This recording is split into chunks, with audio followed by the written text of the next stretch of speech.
मन सनकावतारू, मीठी मीठी बातों में फंसावतारू। क्या सब सुंदरू कही कही मन सनकावतारू, मीठी मीठी बातों में फंसावतारू। अब तो छोड़ी चली जाओगी शहर में, शहर में। भले रहेंगे पिया जी के घर में, बाकी दिल रहेगा नहीं हार में। भले रहेंगे पिया जी के घर में, बाकी दिल रहेगा नहीं हार में।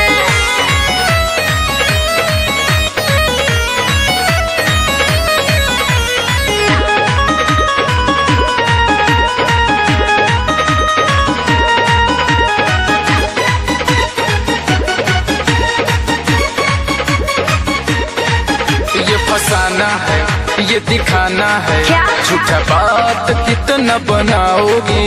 प्यार करती हूँ, तुम पे मरती हूँ, वादा की हूँ तो उसको निभाऊंगी। बात क्यों नहीं समझते हो?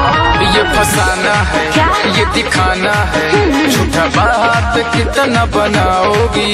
प्यार करती हूँ, तुम पे मरती हूँ, वादा की हूँ तो उसको निभाऊंगी। अब तो रहेगी बॉम्बे शहर में, शहर में।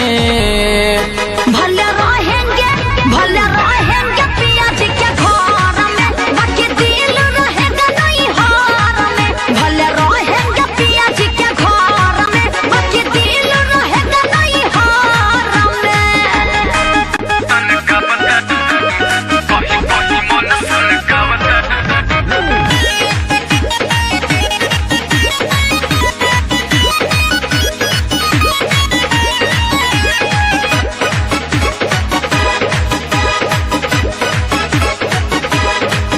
विजय सिंह जी का क्या? हाथ थामोगी, राजा लाल से दूरी बनाओगी। मन तेरा है, तन तेरा है, दिल दूसरा से अपना लगाऊंगे। Please believe me. Vijay Singh ji का हाथ थामोगी, नहीं। राजा लाल से दूरी बनाओगी।